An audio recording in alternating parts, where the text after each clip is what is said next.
Опасност од недостиг на енергенси поради случувањата со Макпетрол постои, но засега нема проблем со дистрибуцијата, велат од дел од енергетските капацитети.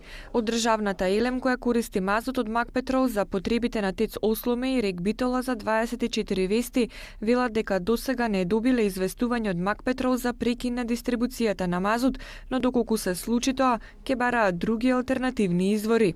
Во моментов доставата на мазут трае. Состојбата со случувањата во Макпетрол ја следиме. За сега нема застој во испораката на мазут за Рек Битола и ТЕЦ Осломеј, а немаме добиено ниту известување од Макпетрол дека ќе прекинат испораката. Во случај да дојде до тоа ќе бараме други алтернативни извори, односно дистрибутери. Замрзнувањето на сметката на најголемата домашна нафтена компанија Макпетрол отвори серија прашања во јавноста, дали ваквата состојба може да предизвика енергетска криза, но и дали дел од институциите како училишта, болници, енергетски капацитети може да останат без неопходните енергенси. Министерот за здравство Никола Тодоров изјави дека не е во тек, но не очекува проблеми со снабдувањето на енергенси за клиничкиот центар. Не сум во тек со тоа, но не верувам дека би можело да има некој. Бензинските станици на Макпетрол сочинуваат 60% од пазарот во земјава, а во моментов според информациите има залихи на нафтени деривати само за следните 5 дена. За дел од експертите е нејасно зошто институциите чекале толку долго и дури сега е поднесена кривична пријава кога случајот се однесува на действија од 2006 до 2007 година, а дел пак кривичната пријава против Јосифовски ја толкуваат и како притисок врз Телма телевизија, чиј собственик е Макпетрол.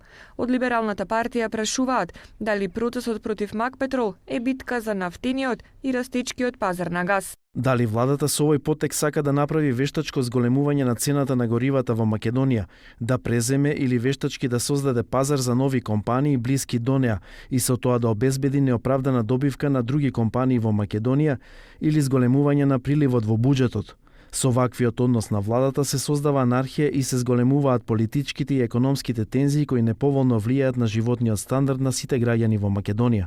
МВР поднесе кривични пријави против 21 лице, меѓу кои за председателот на управниот одбор на нафтената компанија Макпетрол Андреа Јосифовски, членови на управниот и надзорниот одбор, лица од Централниот депозитар за хартии од вредност и од Комисијата за хартии од вредност.